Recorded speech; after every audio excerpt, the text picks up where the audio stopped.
Engkau menjadikan suatu kepayahan menjadi mudah apabila engkau kehendaki ia mudah. Hadis riwayat Ibnu Hibban. Doa elak wabak penyakit oleh Kapten Ustaz Muhammad Naim Haji Ahmad Al-Hafiz, Kor Agama Angkatan Tedra.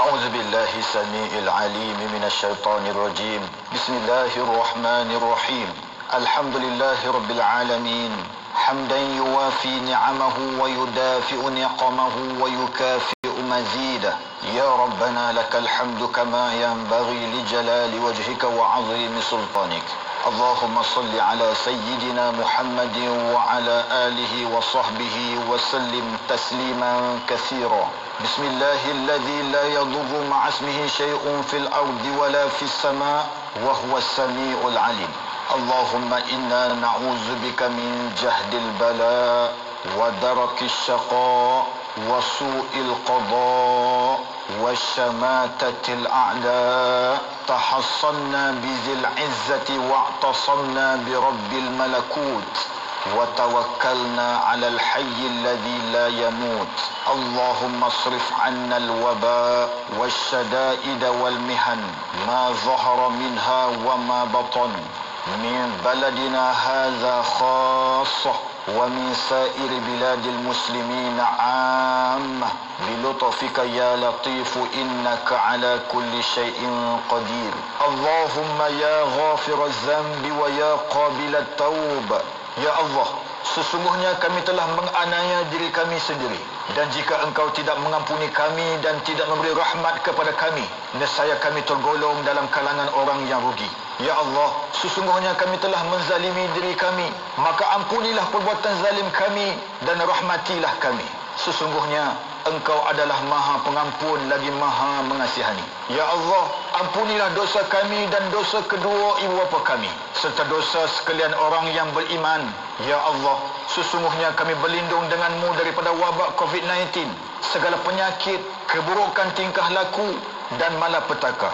Ya Allah, kami berlindung dengan keagungan kalimah-kalimahmu yang sempurna. Ya Allah, hilangkanlah segala kesengsaraan kami, sembuhkanlah segala penyakit yang menimpa kami. Sesungguhnya Engkau adalah Tuhan yang menyembuhkan, tiada kesembuhan melainkan kesembuhan daripadamu.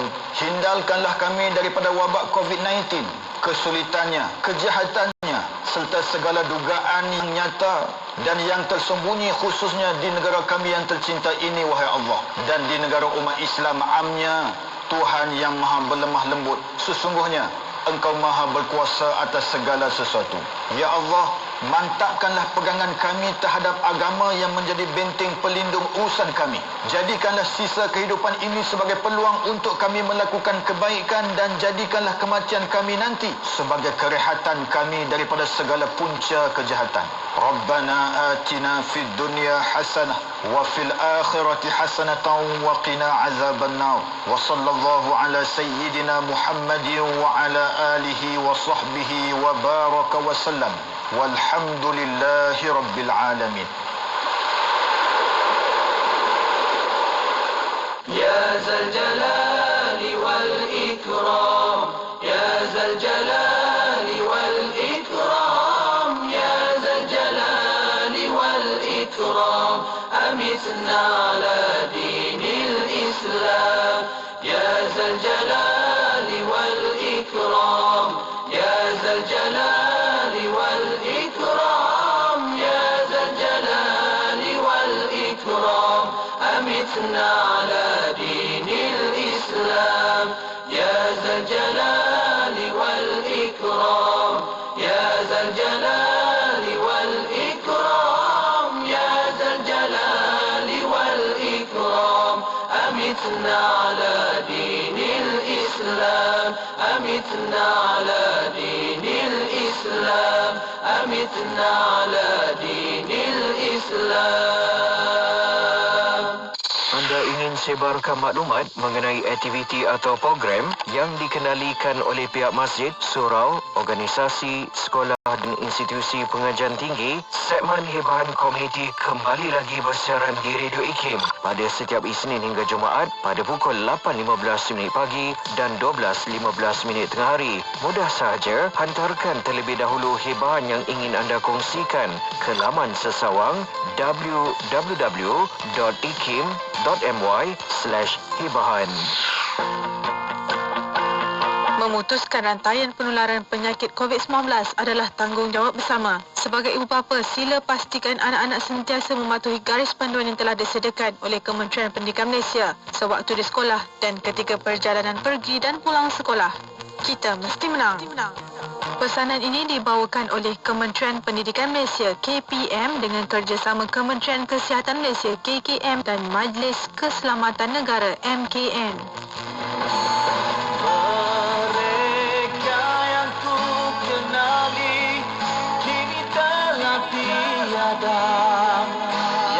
Kempen Tabung Pahlawan, sebarang sumbangan layari tabungpahlawan.jhev.gov.my Palang Derma. Selagi nadi masih berteduh. Kuala Terengganu 100.2 FM. Ekspresi IKIM, inspirasi euforia Islami.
makna At-Tawwab? At-Tawwab artinya yang maha menerima taubat. Kita ini pentaubat. Dia maha menerima. Orang yang senantiasa bersedia menerima tetamu tentu akan selalu mempelawa tetamunya datang. Hal yang sama lebih hebat pada Allah, kerana dia sentiasa menanti saat kita memohon, "Ya Allah, aku bertaubat padamu." Ketika itulah dia berkata, "Akulah yang namanya At-Tawwab." Aku, kata Allah, adalah seperti mana yang kamu gambarkan diriku, maka itulah aku. Kalau kita menggambarkan Allah dengan At-Tawwab, yang sentiasa menerima taubat, insya Allah, Allah akan pandang kita dengan wajah yang sentiasa meredai atas kita. Dengar rancangan Santapan Jiwa untuk Kehidupan? Semuanya ada di IKIM, Inspirasi Inforia Islami. Ya, pastikan bersama-sama kami di IKIM Inspirasi Inforia Islami. Terima kasih atas perhatian anda. Bertemankan saya Faiz Haji Osman. Jam 9 malam untuk sama-sama kita ikuti pengajian kita. Kita nak kongsi diskusi bersama-sama dengan dua orang pakar kita. Dah pun bersama-sama, bukan ada di studio waktu ini sebab kita di Lembah Kelang ini, kami dalam Perintah Kawalan Pergerakan dan bersyarat, dan insyaAllah kita nak sama-sama bersama dengan yang bahagia Profesor Datuk Nur Azhar Haji Muhammad Awal, Profesor Undang-Undang Keluarga Wanita dan Kanak-Kanak Universiti Kebangsaan Malaysia, juga Pesuruhjaya Kanak-Kanak Sohakam bersama-sama dengan kita waktu ini di talian atas talian kita waktu ini bersama-sama. Assalamualaikum Prof Datuk. Oh, tak dengar kita ni.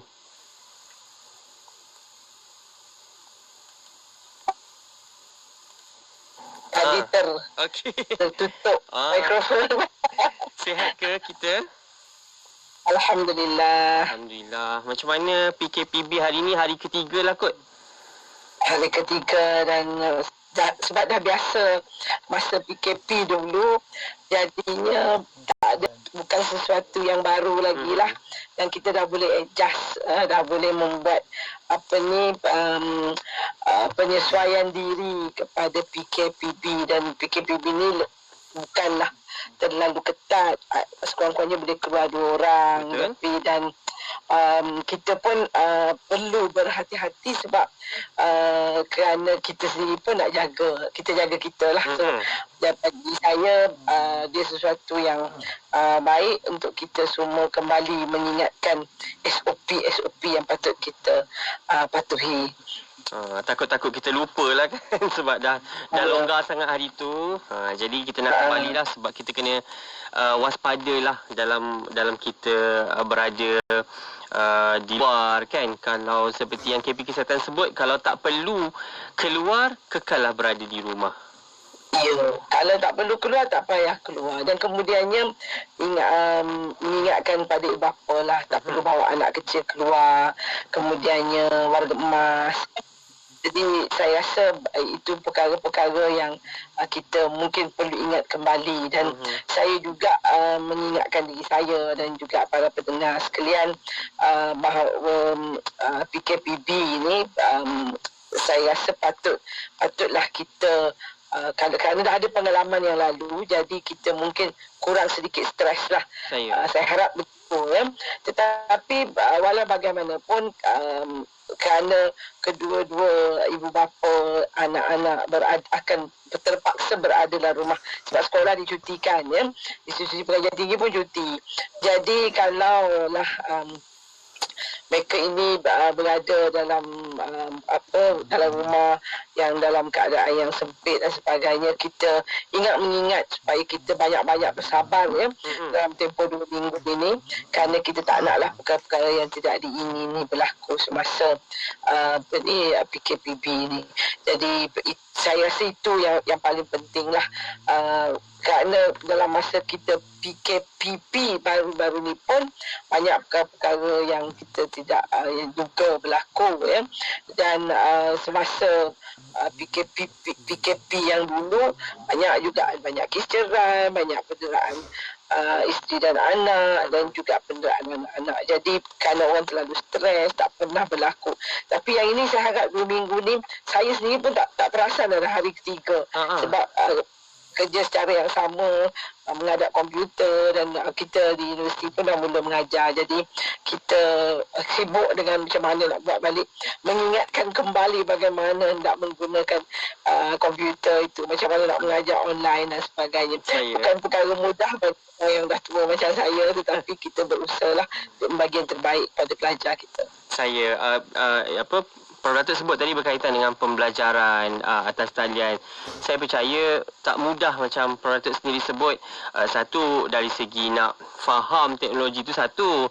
Satu lagi bagaimana kita nak uruskan ni lah kalau ada orang yang anaknya 2 orang, 3 orang yang perlukan kelas atas talian ni. Jadi kelas jadualnya, ibu ayah lagi nak pakai peranti yang sama, nak guna untuk mesyuarat dan sebagainya. Macam mana harapnya kita boleh susun perkara ini? Kita tak nak semua orang dalam rumah tu nanti akhirnya tertekan sebab ni tak dapat buat, yang tu tak kelas tak boleh attend. Macam mana, Datuk? Ya, ini sesuatu yang sangat kita bimbangkan ya. Kita kena ingat kalau keluarga yang berkemampuan mungkin satu seorang ada laptop, mungkin ada handphone yang canggih yang boleh menjalankan kerja boleh anak-anak boleh belajar online, terutamanya anak-anak di sekolah rendah dan menengah ya, sebab memang kita tahu dan kita dah cadangkan dahulu masa PKP supaya pembelajaran selain daripada atas talian, mungkin kita dah kena buat ni pembelajaran dengan melalui radio dan juga melalui televisyen ya, TV pendidikan misalnya, sebab tak semua orang ada handphone. Dan saya terbaca satu post dalam Facebook seorang ibu mengatakan dia ada 6 orang anak dan dia kata kalau nak ikutkan anak ni tentulah sekolah lain-lain peringkatnya dan mereka semua nak pakai laptop, nak pakai handphone. Dia kata sekarang mama tengah fikir macam mana nak dapatkan perkara-perkara itu supaya anak boleh melalui proses pembelajaran seperti biasa. Jadi itu yang saya bimbang, kalau anak 1-2 tu mungkin kita tak risau, mungkin ayah boleh pinjamkan handphone dia, mak. Dan ibu ayah juga yang bekerja dari rumah. Bekerja dari rumah ni maknanya bekerja, bukan duduk tengok anak. Dan itu yang saya rasa sangat menekan, ramai yang rasa sangat tertekan ya. Dan tadi saya baca dalam akhbar juga di mana seorang yang menulis mengenai sumbangan wanita dalam COVID-19 semasa PKP dan COVID-19 ini, kerana ibu-ibu ini yang bekerja kena balik bekerja dari rumah, masa itulah juga dia nak kena masak, dia nak kena urus anak sebab anak tak boleh hantar kat tempat jagaan. Jadi bukan ini sangat menyulitkan dan kenalah ada timbang rasa antara suami isteri dan juga ibu bapa ini supaya pantau juga anak-anak ini dalam penggunaan handphone dan juga menggunakan pembelajaran atas talian. Kerana daripada perbincangan saya dengan kanak-kanak sendiri, saya dapati hampir 50% anak-anak yang menggunakan telefon terutamanya untuk belajar atas talian menggunakan dia juga untuk perkara-perkara lain. 50% lebih. Jadi ini yang ibu bapa kena juga pantau. Anak buat handphone tu kalau setakat nak belajar dengan guru dia, ada kelasnya tak apa. Tapi kadang-kadang dia guna juga untuk perkara lain. Jadi anak-anak saya pesanlah juga kalau mendengar program Dari Hati ni, saya tak tahu pada anak-anak mendengar atau tidak, tapi kalau anak-anak mendengar, harap-haraplah janganlah buat perkara-perkara yang tidak sepatutnya dia lakukan dengan peranti seperti laptop, iPad dan handphone. Kerana kita tahu itulah hak kebebasan anak untuk mendapat informasi, tetapi dalam masa yang sama anak-anak perlu tahu bahawa kalau itu memudaratkan anak-anak, perlulah ia berhati-hati dalam penggunaan maklumat atas talian ni. Terima kasih Prof. Datuk. Saya kira pesanan itu untuk semualah. Harapan kita agar kita satu, kita nak jayakan untuk putuskan rantaian jangkitan ni tadi. Sebab hak untuk semua orang berasa selamat, sihat, tu semua hak semua orang. Jadi kita nak semua orang kekal selamat, kekal aman, kekal tenang. Itulah kita nak jaga. Duduklah dekat rumah. Tapi dalam masa yang sama, duduk kat rumah, hak pendidikan pun perlu kita teruskan juga terhadap anak-anak. Kan? Pekerjaan ibu ayah pun perlu dilangsungkan juga untuk kelangsungan ekonomi keluarga. Jadi banyaklah perkara kekang-kekangan. Saya harap agar pengurusan emosi ahli keluarga dapat diuruskan dengan baik lah. InsyaAllah kita nak dengarkan selepas ini pesanan Prof. Datuk sendiri dan juga Yang Maharif. Kejap lagi Yang Maharif akan bersama-sama dengan kita. Pesanan Yang Maharif juga kepada institusi keluarga, semua orang lah yang berada dalam institusi keluarga, baik ayahnya, suami, ibu atau isteri dan juga anak-anak. Macam mana nak pastikan kita berjaya putuskan rantaian jangkitan, dan kalau kita PKPB, PKPD, PKPP, kita duduk sama-sama, bersatulah semua orang. InsyaAllah. Kita rehat sikit. Kita akan menang juga. Ya, insyaAllah kita akan menang. Kita sama-sama usaha. Jangan kembali selepas ini bersama kami dalam segmen Dari Hati di IKIM Inspirasi Inforia Islami.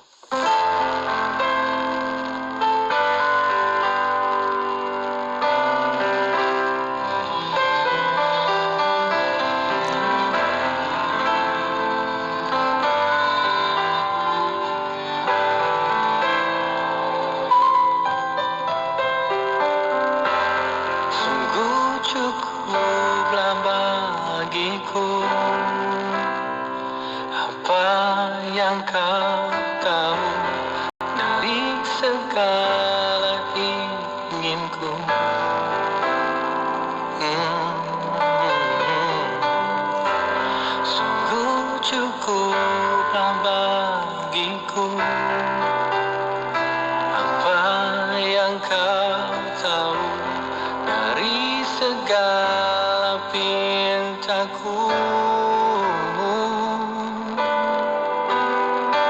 Kau memiliki diriku, akulah hambamu, dan itu kebanggaanku.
Radio IKIM 2020 memberi anda motivasi terbaik di waktu pagi bersama Haji Pian dan Hazwan.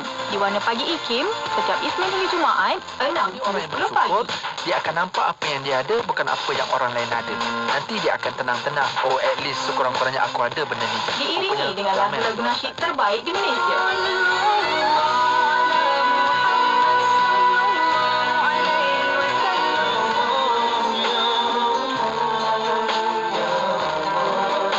Setia bersama IKIM, inspirasi Inforia Islami.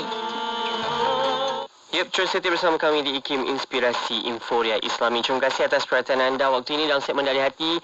Dan sekali lagi saya nak maklumkan, Dari Hati kita bersiaran, anda boleh hantarkan soalan, kemukakan soalan bersama dengan tetamu kita untuk kita dengarkan perkongsian permasalahan anda. 0112900404 untuk bicara dalam segmen Dari Hati kita pada malam ini untuk kita dengarkan bersama-sama. Dan juga selain daripada itu, anda juga boleh bersama-sama dengan kami di Facebook Live. Kita live secara live di Facebook juga pada malam ini. Anda boleh kongsikan soalan anda dekat Facebook juga. InsyaAllah kita nak sama-sama dengarkan perkongsian. Dan kita nak lalukan juga Yang Ma'arif, Datuk Dr. Haji Wani Haji Mohtar, Ketua Pengarah Jabatan Kehakiman Syariah Malaysia, Ketua Hakim Syariah Malaysia. Kita pada malam ini ada sedikit masalah teknikal dengan visual. Tak apa, kita bersama-sama Yang Ma'arif. Suaranya dapat kita dengari. Assalamualaikum. Waalaikumsalam warahmatullahi taala wabarakatuh. Minta maaf tak apa Datuk. Tak apa. Yang Ma'arif sihat ke? Okey, alhamdulillah. Alhamdulillah. Terima kasih yang banyak kesempatan waktu kita bersama malam ini untuk kita dengarkan banyak lagi sebenarnya kita nak bicarakan, dan anda rakan-rakan saya terus berkongsi soalan bersama-sama. Apa jua soalan nak diajukan, silakan nanti saya bacakan respon anda. Kita nak kongsikan juga bersama dengan pakar kita. Dan tadi Prof. Datuk dah kongsikan bersama-sama dengan kita tentang bagaimana pendidikan anak-anak, bagaimana semua orang perlu mainkan peranan dalam keluarga untuk berhadapan dengan pandemik ini. Mungkin awal ini sedikitlah pesanan Yang Ma'arif kita, terutamanya lah kepada rakan-rakan kita yang dalam Lembah Kelang ni, yang masih dalam PKPB, baru bermula, macam mana nak duduk satu keluarga boleh fikir positif. Ini masa dan ruang yang ada untuk sama-sama. Mungkin setelah kita dah buka rentas negeri hari itu, semua orang pun sibuk dengan macam-macam urusan. Jadi ini masa duduk tenang-tenang dekat rumah, fikirkan kembali apa yang boleh kita buat bersama-sama seisi keluarga. Mungkin Yang Ma'arif nak pesan-pesan sikit pada semua orang. Silakan. Auzubillahi minasyaitanirrajim. Bismillahirrahmanirrahim. Alhamdulillah wa bihi nasta'in, wassalatu wassalam ala Rasulillah wa ala alihi wa sahbihi ajma'in. Terima kasih DJ Faiz, Prof. Datuk Aziah dan sahabat-sahabat rakan-rakan kita yang menonton dan mendengar program Dari Hati. Faiz, kalau kita ingatkan bahawa PKPB ini pernah berlaku tak berapa lama dulu. Betul. Dan ini adalah merupakan ujian Allah SWT untuk kali kedua. Maknanya sebagai orang yang Islam, yang beriman, kita sentiasa diingatkan dan sentiasa diingatkan, fazakir fa inna zikra tanfa'ul mu'minin. Maka berilah peringatan, maka sesungguhnya peringatan itu memberi manfaat kepada orang-orang yang beriman. Orang-orang yang beriman sentiasa akan beringat dan mengambil pengajaran dan pelajaran. Pengajaran dan pelajaran yang kita lihat ini adalah merupakan kali kedua Allah SWT uji kita semua. Kita dah lalui dahulu. Saya ingat hampir 3 bulan Prof. Datuk Aziah ujian tersebut. Allazi khalaqal mauta wal hayata liyabluwakum ayyukum ahsanu amala. Maknanya Allah jadikan kehidupan ini, termasuklah ujian COVID-19 ini, adalah merupakan sebahagian daripada ujian kepada kita semua untuk Allah SWT mengetahui siapa yang terbaik di kalangan kita. Prof. Datuk Aziah dan saya di Mahkamah Syariah, kita dah sebut di merata dunia dalam tempoh PKP yang lepas, kadar perceraian tu tinggi. Ya, berlaku dalam tempoh PKP. Maknanya kan Puan Azia, kita ni yang selamat ataupun mungkin yang gugur tapi telah berjaya untuk rujuk kembali, diuji ketika PKPP dulu. Dalam peta kawalan pergerakan.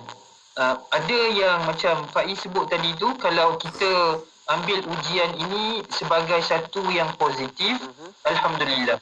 Yang inilah yang pendekatan yang diambil sebagai orang Islam yang beriman. Setelah kita mengetahui bahawa ini adalah merupakan ujian daripada Allah SWT, orang Islam yang beriman, dia yang berjaya, dia mampu untuk menukar ujian ini daripada kesusahan kepada kebaikan. Yang itu yang saya rasa Prof. Datuk Azia dah sebut dah tadi, bagaimana dalam tempoh ini kita kena isikan ilmu, pendidikan, mengajar anak-anak, masa-masa tu diisi dengan perkara-perkara yang baik.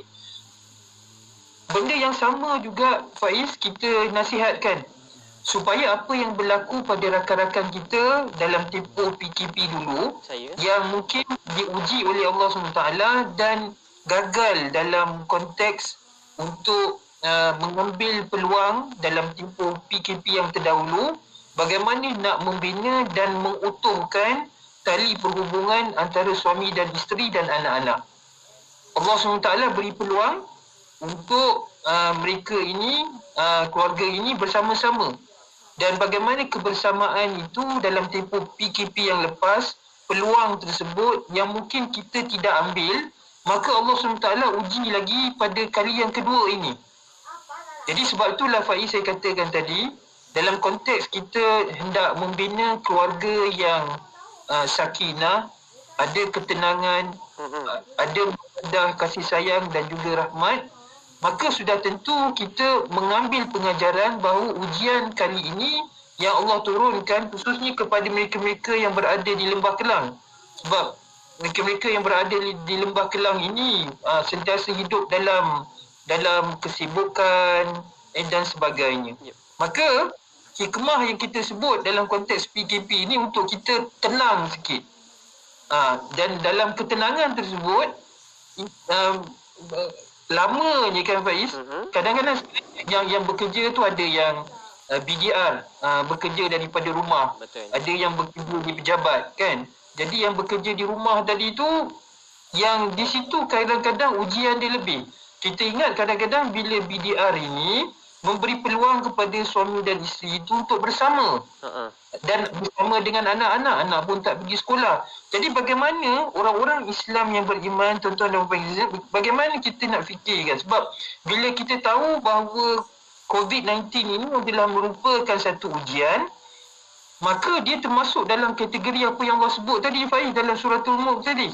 Allazi khalaqal mauta wal hayata liyabluwakum. Maka apabila kita tahu tuan-tuan dan puan bahawa PKP ini dan penularan COVID-19 khususnya di kawasan Lembah Kelang ini adalah merupakan ujian, maka kita perlu ingatkan diri kita. Saya perlu diingatkan diri saya, Prof. Datuk Azia, Faiz sendiri dan pendengar dan penonton dari hati ini, kita sama-sama diperingatkan bahawa ini adalah satu ujian untuk Allah uji kita siapa ayyukum ahsanu amala. Mereka yang paling baik amalan dia, mereka yang akan berjaya melalui ujian ini.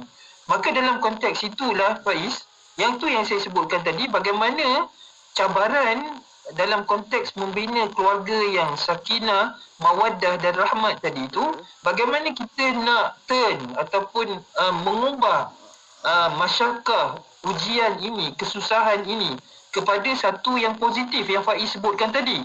Dan ianya memerlukan kepada mujahadah, ianya memerlukan kepada pengorbanan, ianya perlu kepada persefahaman antara suami, isteri dan anak-anak. Dan tanpa persefahaman ini, tanpa ada perasaan tolong-menolong, wa ta'awanu 'alal birri wat taqwa, bekerjasamalah ke arah kebaikan.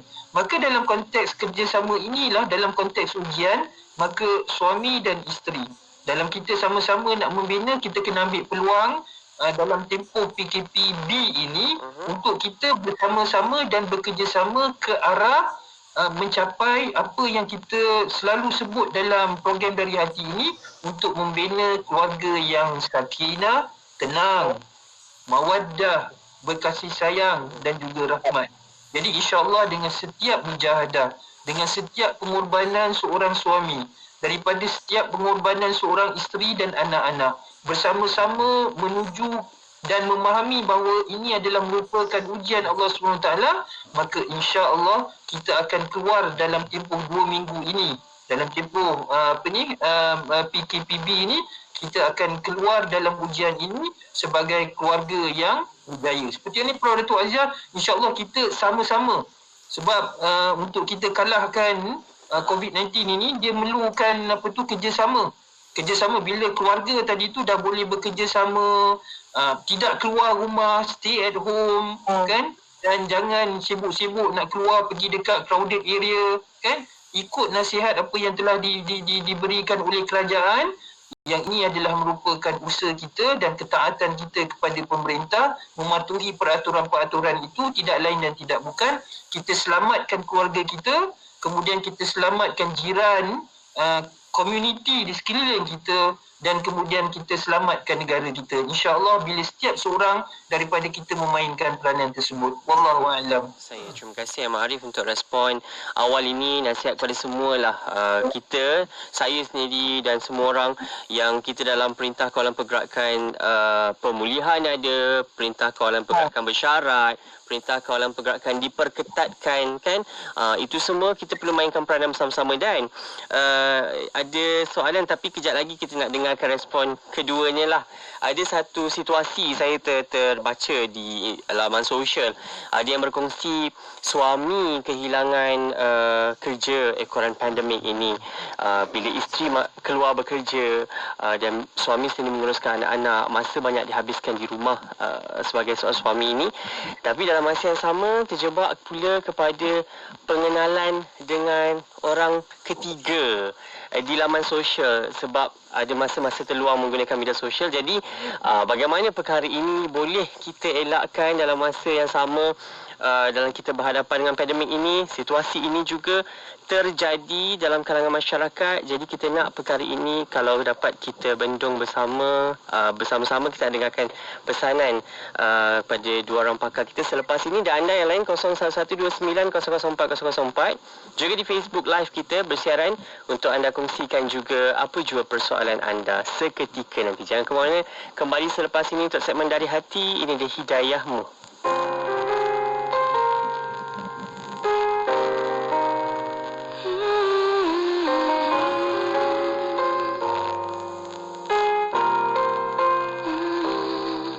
Aku minta padamu agar kau ampuni aku, ampuni segala dosaku, segala kehilafanku.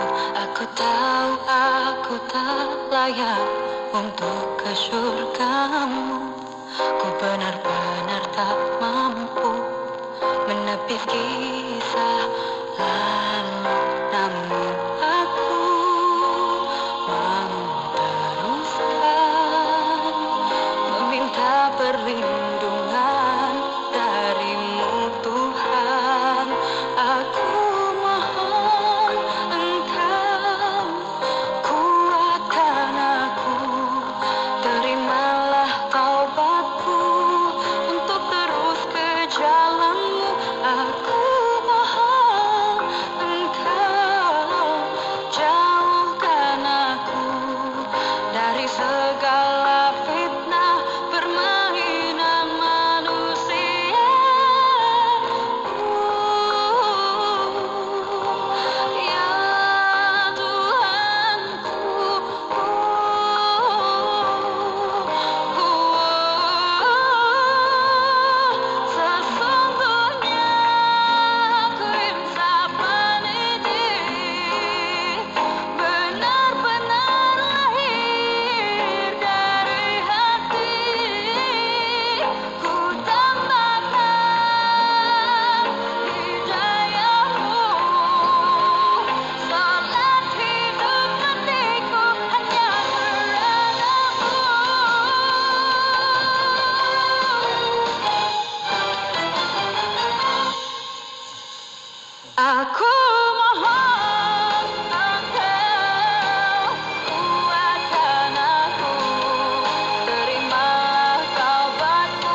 campur ni satu lagi. Berapa bang? Okey, kejap. Ni harga dia. Murahnya bang. Radio IKIM sedang mempromosikan pakej iklan kombo dari Oktober sehingga Disember 2020. Beli banyak-banyak dapat murah. Wow, tempah sekarang sementara masih ada. Hubungi 012-686-9236 atau 017-345-2564. Tertakluk kepada terma dan syarat. Amboi, nampak lawa lah masjid kita. Warna pun ceria. Pakai cat apa tu, Ustaz? Mestilah Bina Paint. Bina Paint? Patutlah nampak bagus sungguh. Memang bagus lah. Rumah saya pun guna Bina Paint. Cat luaran syarikat tempatan berkualiti tinggi dan mesra alam. Yang lagi bagusnya, Bina Paint mengamalkan patuh syariah dan diiktiraf oleh SIRIM.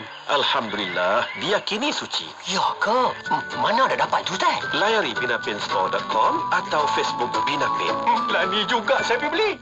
Ekspresi IKIM, inspirasi Inforia Islami. Yep, inspirasi Inforia Islami. Waktu ini masih lagi teman-teman kan, saya Faiz Haji Osman dan juga tetamu kita di rumah masing-masing bersama dengan Prof. Datuk Nur Azia dan juga Yang Mahalif Datuk Haji Maulana Haji Mohtar untuk kita dengarkan perbincangan dan anda. Sekali lagi kita bersiaran secara langsung di Facebook Live kita IKIM FM. Anda kongsikan komen anda dekat situ. Terima kasih anda kongsi komen.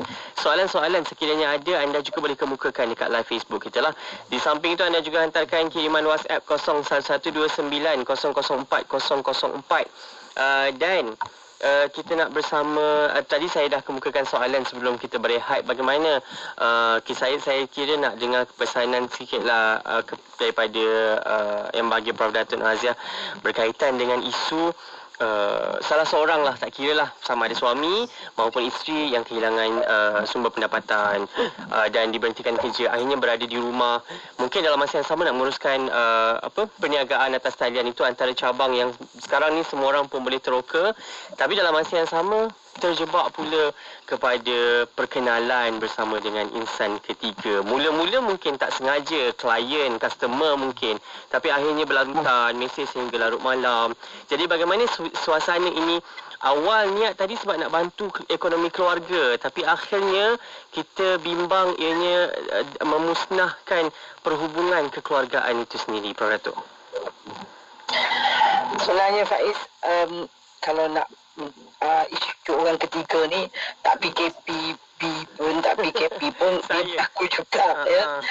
Jadi yang kita memang tak dapat nafikan masa PKP dan kemudiannya PKPB dan PKPP tu memang ramailah pasangan ya, sama ada suami atau isteri yang kehilangan kerjaan. Ni kita tak dapat nafikan ramai orang yang terutamanya yang bekerja sendiri ya, yang mana sebab bila PKP tak boleh keluar langsung, yang membuat kerja-kerja menjual. Sekarang ni masa PKPB ni sekurang-kurangnya kerajaan kata siapa yang buka gerai boleh teruskan gerai ya. Tetapi kena beli drive thru lah, beli sambil tak payah turun dan sebagainya. Tetapi kita tengok juga kalau orang tak boleh turun dan minum di kedai atau membeli makanan dan bawa balik saja, dia punya customer tu kurang. Dan kita tahu bahawa ramai peniaga-peniaga makanan terutamanya sangat terjejas, dan kita juga orang yang bekerja dalam industri pelancongan, hotel-hotel banyak tutup, kedai-kedai pun kalau kita tengok, saya bila masa lepas kita PKP hari tu dan bila dah boleh kita keluar, banyak kedai-kedai tutup dan orang yang meniaga ni mengalami masalah. Jadi memanglah berniaga atas talian ni perkara yang kita galakkan. Kita juga sebagai orang yang mampu belilah supaya ekonomi kita terus bergerak, dan kita jangan pula kita pun tak pergi kedai juga, tak membeli makanan. Jadi saya rasa ini dan macam abang bandar misalnya, dia orang yang menjalankan Grab makanan dan juga Grab untuk bawa orang ke tempat-tempat. dia perlukan mata pencarian, dan kita antara orang yang mungkin boleh, ada orang yang memang gaji tetap, dia memang tahu tak akan jadi apa-apa, banyaknya pejabat awam, tetapi dalam masa yang sama juga ada juga syarikat-syarikat swasta ni yang memberhentikan pekerja. Kalau yang bekerja kontrak tu memang kesian, memang ramai yang terpaksa diberhentikan kerana dia tak ada sumber kewangan nak bayar gaji dan sebagainya. Walau apa pun kerajaan kata minta tolong, jangan buang pekerja, kerajaan subsidise, tapi kita tahu kesannya sangat banyak kepada keluarga. Dan ini ada kesan kepada anak-anak. Kita tahu bila kita buat survey anak-anak, perkara yang paling bimbang ialah dia kata kita ni ada makanan tak besok, mak ngayah dia ni bekerja ke tidak dan sebagainya. Anak-anak yang duduk rumah 24 jam masa PKPB ni tahu masalah-masalah dalam rumah tangga itu sendiri. Dan kalau ibu ayah itu bertengkar kerana tak ada duit, kadang-kadang banyak pertengkaran ini kerana tak ada duit nak beli makanan, tak ada duit nak meneruskan kehidupan, dan kadang-kadang dan terutama ada pula ahli keluarga yang sakit dan sebagainya. Jadi kita mengambil perhatian kepada perkara-perkara ini, dan kita juga berharap sebagai jiran tetangga kita saling bantu-membantu. Kita bukan tak boleh pergi mana jiran kita kan. Kita tanyalah khabar juga dalam kawasan perumahan kita ni. Kita kena ambil perhatian kalau ada jiran tetangga kita yang dibuang kerja, yang mengalami masalah untuk makan harian dia.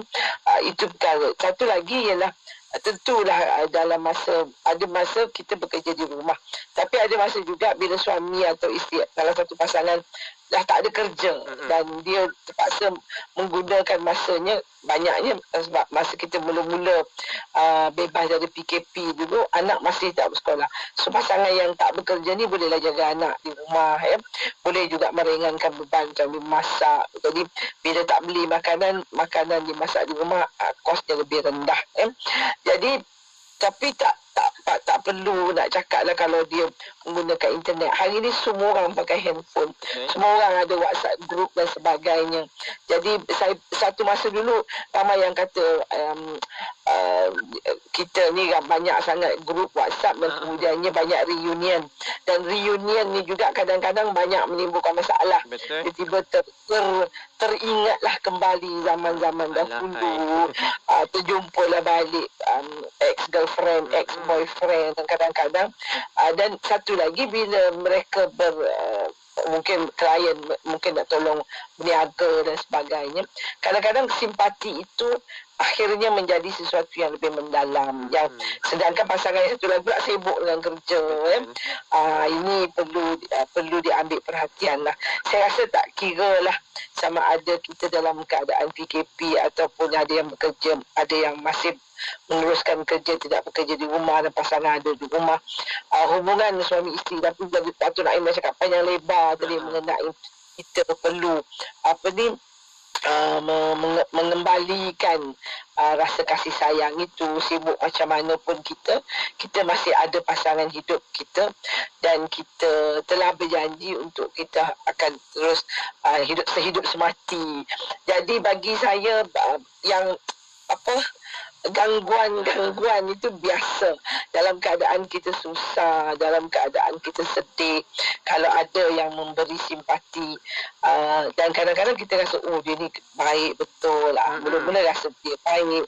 Jadi saya ingatkan pada semua pasangan dan juga pada diri saya juga, kadang-kadang kita merasakan kita mungkin tak ada rasa apa-apa, tapi orang yang di sebelah sana merasakan kita memberi simpati yang berlebihan, dan mungkin ada apa-apa yang terlebih di situ. Dan mungkin kadang-kadang dia rasa pasangan dia mengabaikan dia kerana terlalu sibuk. Jadi perkara itu senang berlaku. Jadi kepada semua pasangan, bagi saya sama ada masa dalam kita perintah penikawalan yang diperketatkan ini ataupun masa lepas, nanti bila kita dah bebas semula tu pun, saya rasa penggunaan handphone, WhatsApp group ini perlulah digunakan secara yang berhati-hati dan berpada-pada. Kita masih ada keluarga, masih ada suami, masih ada isteri. Kenapa tak bercakap saja dengan pasangan kita daripada kita nak kat orang. Jadi bagi saya itu antara masalahnya. Kadang-kadang kerana terlalu sibuk, terlalu penat, kadang isteri duduk kat rumah, suami pergi bekerja.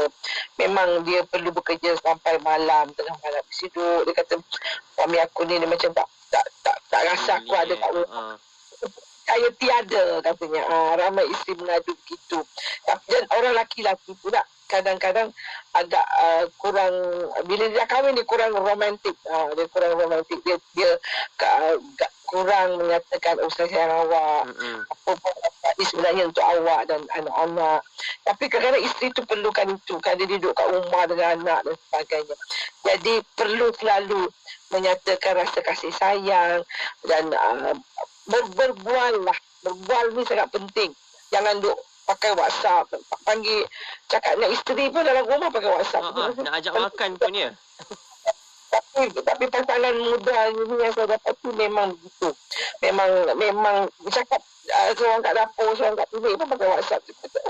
Agak saya dengan suami saya kadang pakai intercom sebab malah nak joget, malah nak naik tangga sebab dah tua. Tetapi itu pun rumah-rumah warga pun perlu dah ada intercom sebab tak larat nak naik tangga banyak kali. Tetapi bagi saya sistem tak bercakap ni sebenarnya tak baik. Perlu kita ada bercakap, perlu ada peluahan perasaan dan itu sebenarnya baik untuk keluarga dan juga untuk anak. Itu. Jadi kalau ada gangguan-gangguan tu, kita harap kita muhasabah diri, balik kembali fikirkan kita nak keluarga yang bahagia sampai akhir hayat kita dan kita nak juga jumpa di syurga nanti. Jadi kita janganlah terpengaruh sangat dengan perkara-perkara yang di luar itu. Yang pastinya ialah pasangan suami isteri tak boleh tinggal solat, selalulah berjemaah ya, walau macam mana sibuk pun baliklah satu waktu tu berjemaah dengan suami atau dengan isteri dan anak-anak supaya hubungan itu dapat kita eratkan. Saya terima kasih Prof Datuk dan Yang Ma'arif, Prof Datuk ada sebut berkaitan dengan simpati tadi tu. Macam mana pula pasangan yang mencari simpati orang luar kan, sedangkan masih ada pasangan yang halal bersama-sama tapi tak diuruskan dengan cara yang baik dan melihat orang luar lebih tertarik dan sebagainya saat ini. Inilah menjadi punca. Kita pun tak tahu bagaimana Yang Ma'arif berhadapan dengan isu-isu kecurangan ataupun pihak ketiga. Adakah kes-kes sebegini mula dengan simpati, cerita luahan rasa, adakah kes-kes sebegini sering dikongsikan di mahkamah? Adakah ini menjadi puncanya kenapa satu-satu institusi rumah tangga itu tergugat? Yang Ma'arif. Terima kasih Faiz. Saya setuju sangatlah apa yang Prof Datuk Azia sebut tadi tu. Daripada mula sampai habis, banyak pengisian nasihat yang Prof Datuk Azia berikan tu, yang saya rasa saya tak perlu nak ulang kan. Cuma dalam konteks mahkamah syariah ni Faiz, kalau kita tengok selain daripada isu ataupun faktor ekonomi, masalah ataupun isu kecurangan ni adalah salah satu daripada faktor terbanyaklah yang membawa kepada keruntuhan rumah tangga. Kita pun tahulah sebab perkahwinan ini didasarkan atas dasar kasih sayang, atas dasar trust, mutual trust antara suami dan juga isteri lah dalam pengorbanan. Dalam perkahwinan tersebut. Ianya juga diasaskan atas dasar pengorbanan antara suami dan juga pengorbanan pada isteri. So jadi sebab tu kalau kita tengok kan Faiz, dalam Al-Quran, ayat Al-Quran, banyak perkataan yang digunakan. Contohnya kalau bila disebut dengan suami, dia kata wa'ashiruhunna bil ma'ruf, maka hendaklah kamu bermuasyarah, layan. Asyarah ni, perkataan asyarah ni dia kena reciprocate. Dia kena kedua-dua belah pihak. Dia tidak boleh sebelah pihak saja.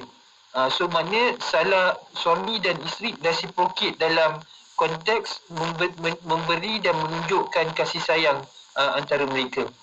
Jadi bila bila contohnya kan Faiz, yang saya tengok lah kata di mahkamah, satu yang saya dah sebutkan tadi, bahawa saya tak nafikan bahawa faktor kecurangan ini adalah satu faktor yang membawa kepada keruntuhan rumah tangga. Yang kedua kan Prof. Azhar, yang saya nampak ni, saya selalu sebut dah brother, saya kata ketahanan yang Allah bagi kepada orang perempuan ni, dia seorang isteri ni, dia melebihi daripada suami. Saya rasa yang tu memang berdasarkan pengalaman saya, memang kita tak tahu ini kelebihan yang Allah berikan lah pada orang yang nama wanita lah. Maknanya kalau kita tengok kan Faiz, Prof. Azhar, kalau kita tengok di mahkamah tu, kecurangan yang berlaku di pihak suami, isteri tu dia boleh terima 1, 2, 3, dia sabar, dia boleh terima. Mungkin sampai satu tahap dia macam minyak kan, bila dah minyak tu dah habis lah, jadi kering lah, yang tu yang jadi dia belaga angin tu. So jadi yang saya nampak dan saya selalu sebutlah dalam program variety ni kelebihan yang mungkin Allah SWT berikan lah. Jadi dan kadang-kadang kan Prof. Azhar, apa yang berlaku bila seorang isteri tadi tu kan Faiz, bila dia sabar bertahun-tahun dia sabar, tiba-tiba dia nak bercerita lah.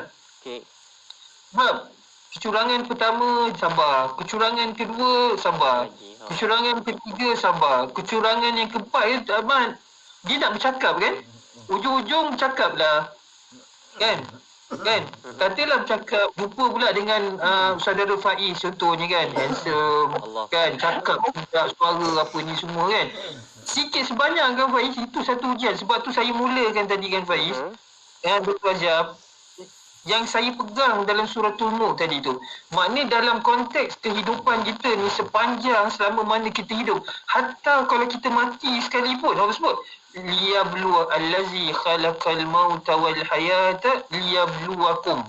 Allah jadikan kehidupan ini untuk Allah uji. Termasuklah dalam konteks hubungan suami isteri tadi tu, Allah akan uji. Cuma persoalan yang kadang-kadang yang berlaku kan baik, bila tiba-tiba Allah ditakdirkan kan baik, kali keempat berlaku kecurangan, isteri tadi tu bertemu dengan pihak ketiga. Dan of course lah, bila dia tengok suami dia tu dah 3, 4, 5 kali kan curang, tiba-tiba jumpa seorang ni yang baru dia jumpa, of course dia akan buat perbandingan ni sebagai manusia ni lah Is. Dia akan buat perbandingan. You are bound to make a comparison. Sebab dia dah lalui terlampau banyak sangat kan. Maka fitrah kan Prof. Dr. Zia tu Allah berikan tu, bila dia dah start dan dia rasa ada kelainan, kita tu lah chemistry apa semua kan, dan dia start bertexting apa semua kan, kebetulan suami yang dah 4-5 kali curang tadi tu bertemu dengan teks tu kan. Yang 4-5 kali curang tu Prof. Azhar lupa dah. Yang tadi tu terus filekan usus kat mahkamah sebab isteri ni telah curang dengan pihak yang ketiga. Yang ni kan Prof. Azhar, yang ni yang kita nampak. Sedangkan kita tak tahu sebagai seorang suami tadi tu, disebabkan isteri yang Prof. Azhar sebut tadi tu yang tak dapat kasih sayang, fitrah dia tu, hujung-hujung ni dia sebagai manusia, apatah lagi dalam keadaan kita ni kan, yang bekerja tau Prof. Azhar. Isteri bekerja kat luar, jadi dia bound to meet people. Dia bukan duduk kat rumah, dia bekerja dekat, dia berinteraksi. Fitrah manusia. Dan Allah nak uji sekali macam tu, ni lah, dia tak ada buat apa-apa pun. Tapi yang persoalan dia kan Faiz, yang saya nak sebut, yang berlaku kadang-kadang di mahkamah, kesilapan sikit yang berlaku tu, yang itu digunakan sebagai asas untuk nak sabitkan isteri tadi tu nusyus lah apa dan sebagainya. Dan kita lupa perbuatan-perbuatan kita yang sebelum ni, yang secara tak langsung kita menganiaya isteri kita tadi tu. Itu yang by extension yang saya nak cakap ni lah Faiz, yang mungkin saya tambah daripada apa yang Prof. Azhar sebut tadi tu. So jadi maknanya kita kena muhasabah mana dalam konteks keadilan tadi tu. Kan? Kalau berlaku macam tu pada isteri, kita kena muhasabah pada diri kita lah. Apa benda yang kita buat sehingga berlaku perkara itu. Jadi kita berbalik pada yang Prof Azia sebutlah tadi, mana kita bincang balik, mana manusia kadang tak lari daripada melakukan kesilapan kan. Maka kita kembali semula. Kan? Kembali semula dan cari jalan macam mana kita nak balik ke pangkal jalan bersama-sama, bukan diri saja, dengan isteri dan juga anak-anak. InsyaAllah kalau kita boleh buat macam itu, kita akan berjaya. Amin, insyaAllah. Prof Datuk ada tambah? Saya tertariklah bila Datuk Naim cakap dia curang 3-4 kali tapi bila isteri jumpa teks isteri dia tu, ini memang banyak berlaku ya Faiz. Jadi saya rasa wahai para suami yang saya rasa perlulah berlaku adil kepada isteri-isteri ini, sebab kadang-kadang dia cuma nampak tapi sebenarnya dunia ini selalunya melihat kalau orang lelaki tak apa, perempuan tak boleh. Ini isunya. Kalau dia sebut misalnya mangsa keganasan rumah tangga mesti isteri. Tetapi bila dia sebut dia kata ada juga orang perempuan pukul suami dia. Saya kata berapa peratus, berapa ramai? Ada sampai 1000. Sedangkan isu keganasan rumah tangga yang mana mangsanya perempuan dan isteri lebih banyak hari-hari berlaku. Jadi bagi saya kita perlu berlaku adil, dan saya rasa apa yang Datuk Naim sebutkan ini adalah saya bukan nak kata itu fitrah orang lelaki yang tempat lupa dan dia merasa dia boleh buat tapi orang perempuan isteri tak boleh buat.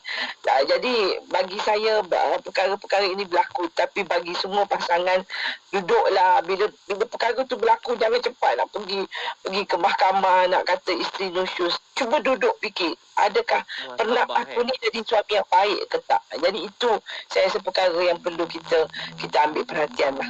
Saya terima kasih Prof Datuk, terima kasih juga Yang Ma'arif. Komunikasi tadi penting. Duduk sama-sama, semua orang kena muhasabah. Macam yang Mak Arif sebutkan tadi awal tadi, tak kira lah ada pandemik, tak ada pandemik, kita ini hidup, ada ujiannya. Jadi terima ujian itu dan duduk tenang-tenang fikir kenapa Allah datangkan ujian itu dalam hidup kita. InsyaAllah kita nak berehat seketika. Tapi soalan selanjutnya nak diajukan selepas ini ada berkaitan dengan apa yang Mak Arif sebut tentang kehebatan wanita ni tadi. Ini soalan tentang sabar sejak 18 tahun. Kejap lagi kita dengarkan respon bakal kita. Jadi anda jangan ke mana-mana, kembali selepas ini dalam segmen Dari Hati. Kita nak dengarkan bersama. Anda boleh hantarkan sekali lagi seperti biasa soalan-soalan anda kemukakan bersama-sama dengan kami. Facebook IKIM FM dan juga WhatsApp 0112900404.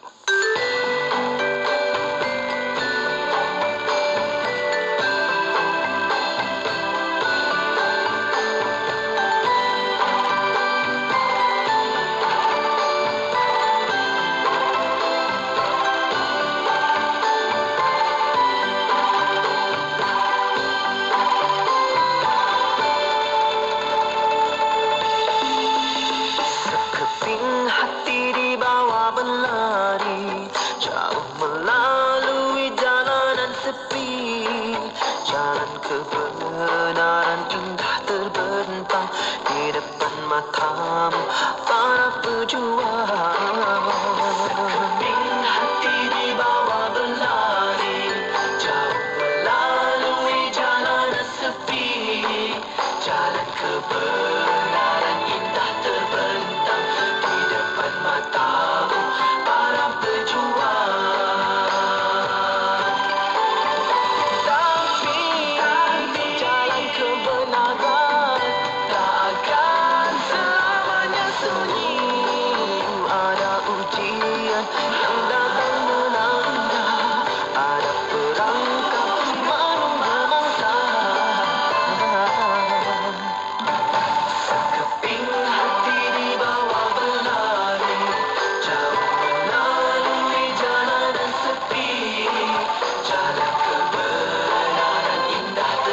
ujian yang datang melanda, ada perangkap menunggu mangsa.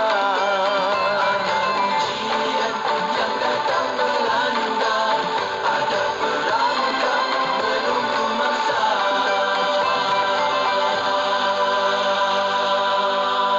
Buku Faraid dan Perancangan Pewarisan Harta Buku, Bidang Kuasa dan Cabaran di Malaysia membincangkan perkara-perkara yang berkaitan dengan faraid dan perancangan pewarisan umat Islam.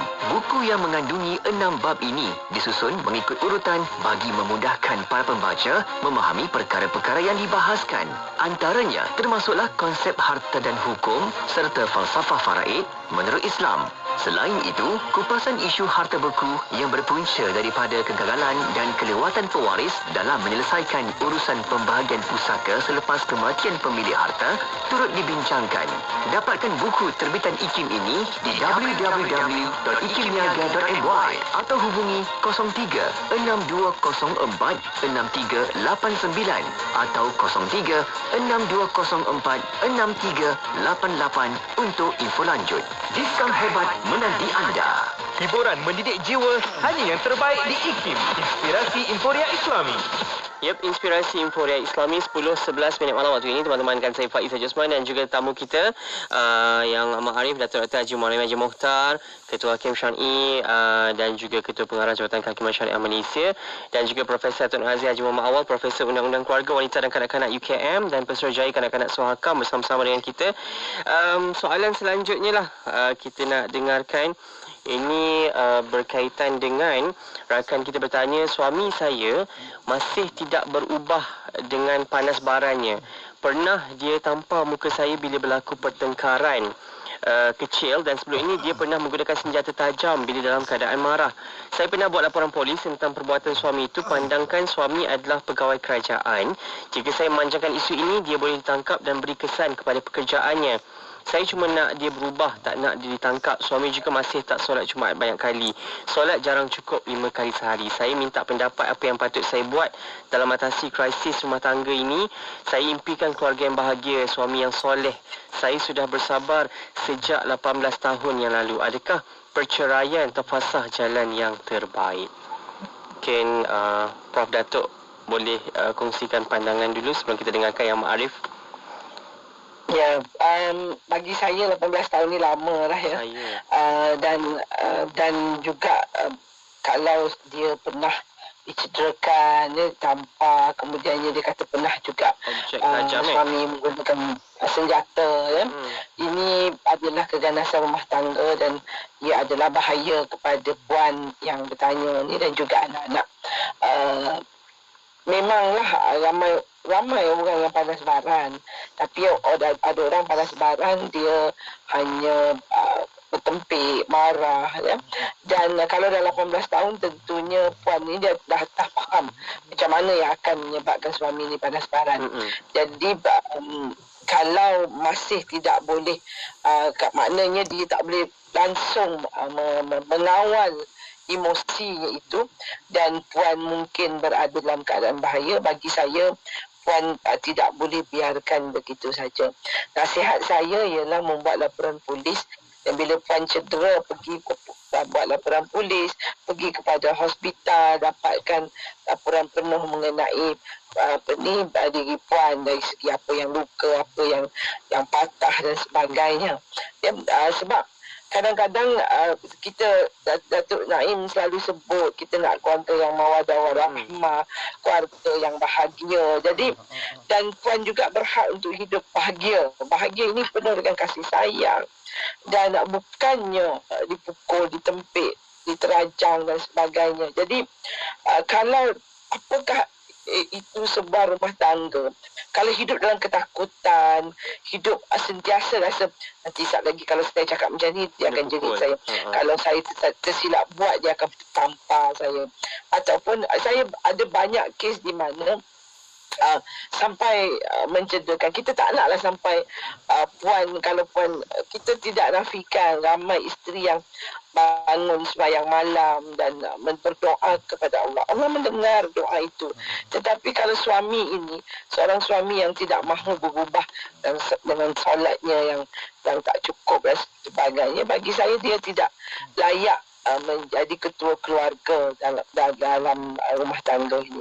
Jadi Puan, nasihat saya sebelum terlambat, dan kita tak mahu kecederaan Puan menjadi lebih buruk lagi. Ya, kerana menahan tu juga ada gangguan emosi, dan selalunya kita mungkin tak perasan gangguan emosi ini menyebabkan kita kadang-kadang terpukul anak, kita jadi marah, dan ada masanya makan dalam ni lagi bahaya.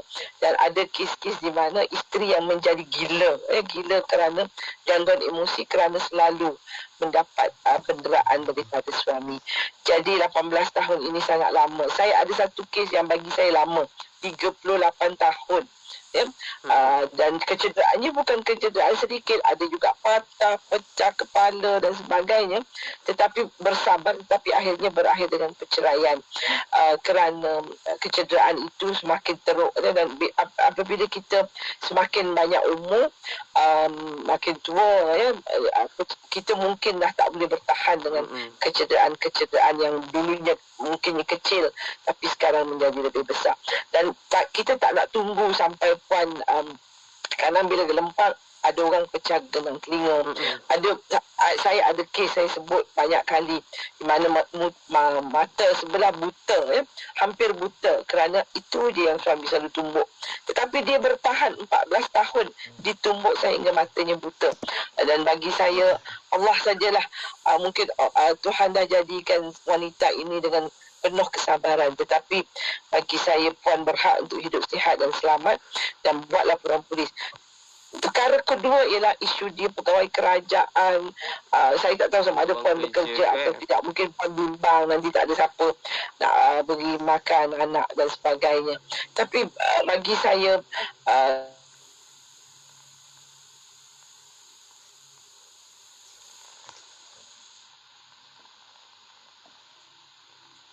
Prof Datuk, kita senyap termute mungkin line kita. Okey. Saya bukan dia pergi dekat mute tu, ya. Okey, apa yang saya rasa eloklah buat laporan polis, sebab bagi saya suami ini dia ada dua pilihan saja, sama ada dia pergi berjumpa pakar psikiatrik bagaimana dia nak mengawal emosi dia jika dia boleh dibantu, ataupun Puan perlu buat laporan polis kerana dia perlu dihadapkan ke mahkamah kerana keganasan yang dia lakukan kepada Puan. Saya terima kasih Prof Datuk. Mungkin Yang Ma'arif ada sikit nak dikongsikan tentang soalan yang diajukan sahabat kita ni, Yang Ma'arif. Baik, saya terima kasih, dan kepada Puan yang bertanya, saya setuju 200% dengan apa yang Prof Datuk Azia sebut. Cuma saya tambah sikit daripada saya support apa yang menyokonglah apa yang Prof Datuk Azia sebut tadi. Saya mulakan Puan yang bertanya tadi dan Faiz. Satu ayat Quran jelas sebut bahawa apa yang Prof Datuk Azia, bahawa Puan berhak untuk membina satu keluarga yang sakinah, tenang, mawaddah, warahmah. Ini prinsip yang kerap saya dan Prof Datuk Azia sebut banyak kali dalam program Dari Hati. Maknanya seorang suami, anak dan isteri, dia berhak dan layak sebagai hamba Allah, dia berhak untuk, Puan berhak untuk mendapat ketenangan dalam kehidupan ini. Apatah lagi dalam kehidupan kekeluargaan yang mana matlamat ni Allah dah sebut jelas untuk dapat sakinah, mawaddah, warahmah. Itu yang pertama Pak Izzah sebut. Yang kedua, sebagai orang Islam dan orang-orang yang beriman, kan Faiz, Allah SWT sebut ati'ullah wa ati'ur rasul wa ulil amri minkum. Taat Allah, taat Rasul dan taat kepada pemerintah. Jadi ketaatan ini Faiz dan Puan yang bertanya adalah merupakan salah satu kriteria orang yang beriman. Kita patuh kepada Allah. Patuh kepada Allah maknanya apa? Kita patuh kepada setiap apa yang Allah SWT perintahkan dan apa yang Nabi perintah kepada kita. Dan juga yang ketiga, pemerintah yang bertanggungjawab yang telah membuat peraturan-peraturan, arahan-arahan dan undang-undang tertentu. Jadi yang ini puan, maknanya Allah SWT sebut tentang kita ni. Kalau kita nak jadi orang yang beriman dan kepatuhan kepada tiga-tiga tadi tu, kita kena ikut. Itu yang kedua, makna kepatuhan. Yang ketiga, kalau begitulah kedudukannya kan puan, bila Allah sebut kita sebagai orang yang beriman kena patuh pada Allah, pada Rasul dan juga kepada pemerintah, dan ini jadi kriteria penting. Maka dalam konteks inilah kan Faiz kan, dalam apa yang puan tadi sebut tentang dia dah 18 tahun sabar, yang ini saya dah sebut, maknanya ini menjelaskan dan membenarkan apa yang saya sebutkan tadi tu Faiz. Banyak kes di mahkamah mana kelebihan yang Allah berikan kepada seorang isteri tadi tu. Kesabaran yang begitu tinggi yang mungkin tidak dimiliki oleh kebanyakan suami dan juga lelaki. Ini kelebihannya yang Allah berikan. Dan ini pandangan saya dan apa yang dapat kita lihat di apa yang berlaku di mahkamah lah. Okey. Dan kalau begitu Faiz, kedudukannya pada puan tadi tu, sekarang dah 18 tahun. Adakah nak tunggu 28 tahun? Nak tunggu lagi 38 tahun yang macam record breaking yang Prof Datuk Azhar sebut tadi tu. 38 tahun nak menunggu. Menunggu apa Faiz? Menunggu perubahan yang berlaku pada suami tadi. Setelah apa dibuat Faiz? Macam-macam lah dibuatkan Prof Azhar. Sembahyang tahajud, doa apa semua dan sebagainya, nasihat dan nasihat kan. Bila nasihat kena lempang. Sebab dah suami tu paras baran kan. So macam mana kita nak bertahan tadi tersebut. Okey. Prof Azhar sebut tadi panas baran menjerit-jerit, okeylah, biasa orang yang panas baran macam tu. Tapi ni sampai kepada tahap kan Faiz, berlaku penderaan. Yang ini dalam Islam Allah SWT sebut dalam Al-Quran darar, yang Nabi sebut pun darar, yang para ulama sebut darar, dan apa yang ada dalam undang-undang kita puan tadi tu ialah wujud satu peruntukan berkaitan dengan hak seorang isteri ataupun suami untuk memohon daripada mahkamah syariah bagi pembubaran perkahwinan. Antara sebab dia Faiz ialah apabila berlakunya penderaan secara fizikal. Yang berlaku pada puan yang bertanya soalan tadi tu. Jadi kan Faiz, saya duk fikir, saya dah sebut tadi tentang bagaimana nak jadi orang yang beriman, patuh kepada Allah. Saya dah sebut dah ayat Qurannya. Patuh kepada Rasul, saya dah sebut. Nabi SAW sebut, la darara wa la dirara fil Islam. Tidak ada kemudaratan dan tidak ada perlakuan sebarang perbuatan yang memudaratkan Faiz dalam Islam. Maknanya Islam memang tidak mengiktiraf perbuatan bila mana seorang suami tadi dalam tempoh 18 tahun sifat baran dia suka memukul, melempang dan berbagainya menendang isteri tadi. Bagaimana kan Faiz seorang isteri tadi? Jadi untuk menjamin keadilan dan bagi mengelakkan sebarang kemudaratan tadi tu Faiz, bagi membina keluarga yang sakinah, mengiktiraf bahawa seorang isteri tadi itu berhak untuk mendapat ketenangan dan juga kasih sayang, rahmat dalam perkahwinan tersebut, maka undang-undang memperuntukkan di bawah Seksyen 52 ataupun 53 memberikan hak kepada mana-mana isteri untuk memfailkan permohonan fasah di mahkamah syariah. Kalau Faiz, kerajaan tadi tu tidak bertanggungjawab, masakan dibuat peraturan tersebut. Peraturan ini dibuat bukan sia-sia. Jadi berbalik kepada apa yang saya sebutkan tadi tu kan Faiz, bahawa untuk puan menjadi seorang isteri yang beriman, maka kepatuhan kepada peraturan dan undang-undang yang telah diberikan oleh undang-undang tadi itu adalah sebahagian manifestasi kita sebagai orang yang beriman. Okey. Sekarang puan 18 tahun kan. Ya, jadi yang banyak berlaku tu Faiz kata, kalau lagi lama tahan sabar, lagi masuk syurga. Okey. Kalau macam tu kan Faiz, bagaimana Nabi sallallahu alaihi wasallam sebut di hadis Nabi ni Nabi sebut, "Na li rabbika 'alaika haqqan wa li nafsika 'alaika haqqan." Okey? Sesungguhnya Tuhan kamu tu ke atas kamu ni ada hak. Sesungguhnya diri kamu, maknanya puan, juzuk semua kejadian Allah SWT ni, mata puan, pipi puan, gigi puan, rambut puan, badan, tangan dan sebagainya, bahawa mereka ini berhak ke atas puan sebagai manusia tadi. Juzuk, setiap juzuk. Apa hak dia, Faiz? Maknanya kalau kita tengok dalam surah Yasin kan, Allah SWT puan baca surah Yasin, dan surah Yasin kita tahu Allah SWT sebut hari akhirat nanti Allah akan tutup lidah, betul kan Faiz? Betul. Allah akan tutup lidah, mulut. Tujuan dia apa tau Faiz? Supaya juzuk-juzuk badan ini dia boleh bercakap di hadapan Allah SWT. Kita jaga tak diri kita ini baik? Jadi kan Faiz, kalau begitulah kedudukannya, dan Nabi SAW sebut marra'a minkum munkaran falyughayyirhu biyadihi. Barang siapa yang nampak kemungkaran berlaku. Kemungkaran tu apa Faiz? Maknanya Allah suruh seorang suami wa'ashiruhunna bil ma'ruf. Hendaklah kamu suami bermuasyarah, jaga isteri itu dengan baik. Perbuatan mendera isteri selama 18 tahun dengan pukul dan sebagainya, keluar kata-kata hina, perempuan sundal dan sebagainya, yang ini bukan satu cara muasyarah bil ma'ruf. Maknanya kan Faiz, bila kita langgar kepada perintah Allah SWT itu, yang ini kita sebut berlaku kemungkaran. Bila suami pukul isteri, bila suami lempang isteri, terajang, yang ini namanya kemungkaran.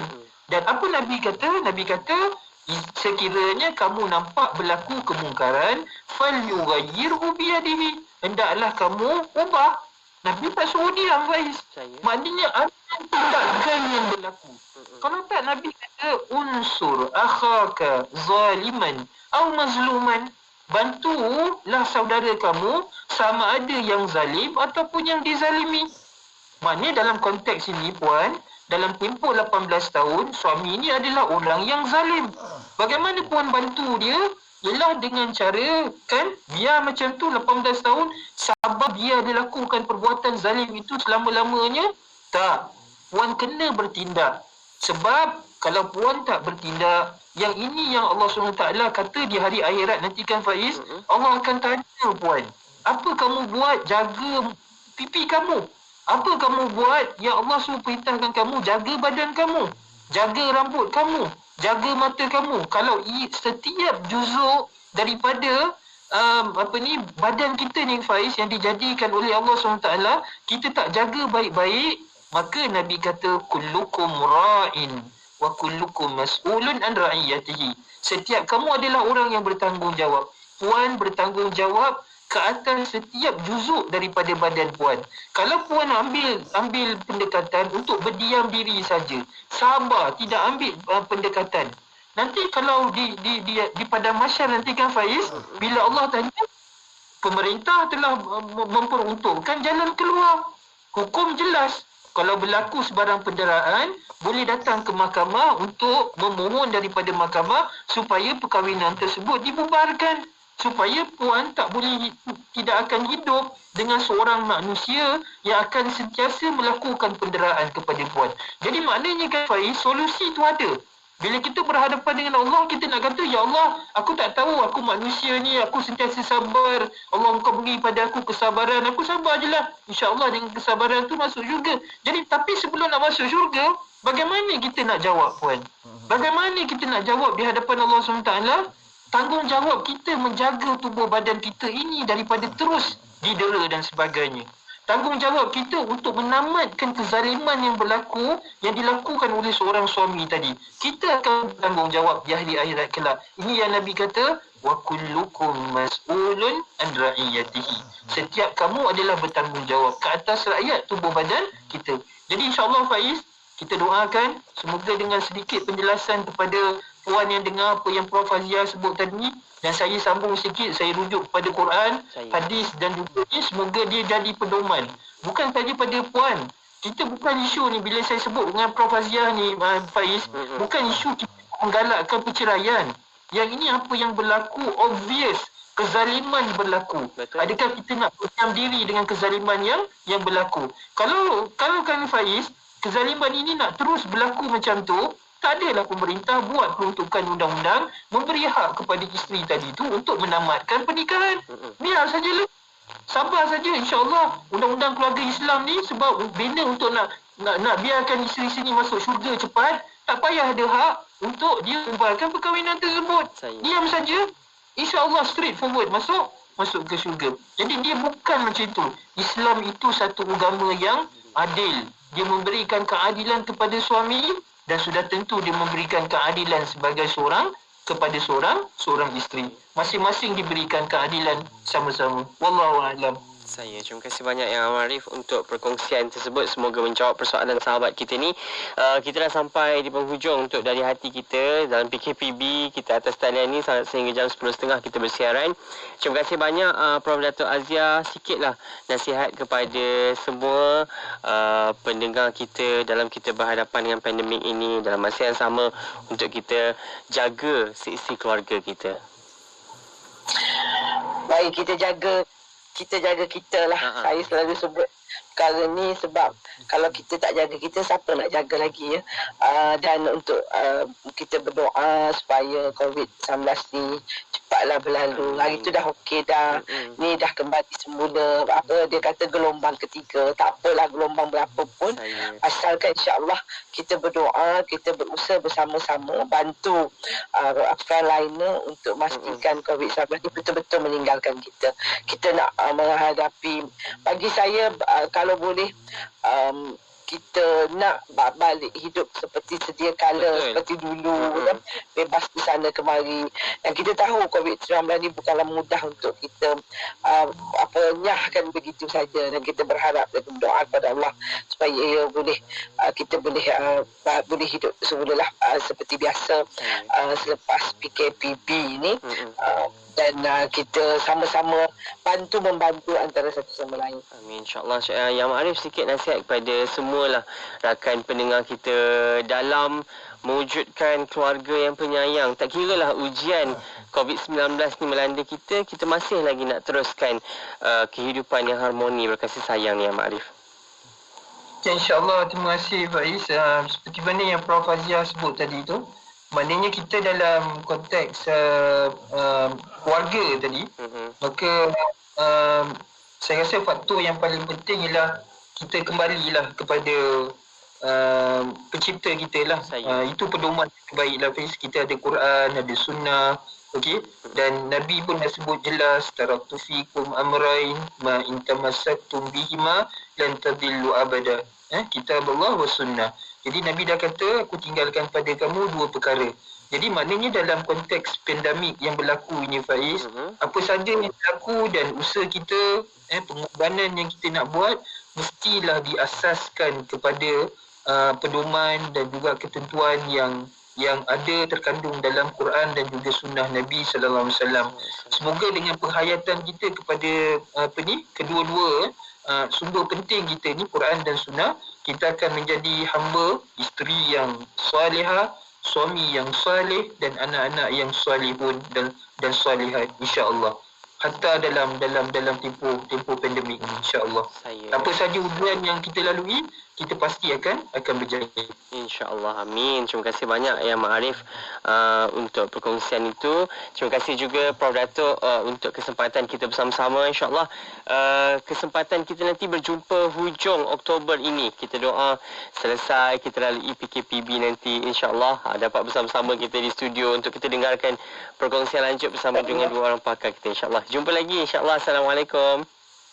Waalaikumsalam warahmatullahi wabarakatuh. Buat anda rakan-rakan saya, terima kasih yang banyak atas perhatian bersama-sama dengan kami. Dengarkan Dari Hati seperti biasa 9 malam minggu hadapan, hari dan juga waktu yang sama, setiap hari Jumaat bersama dengan yang bahagia Tuan Haji Kram Hussein minggu hadapan untuk perbincangan lanjut. Ini Raihan Kasih Sayang.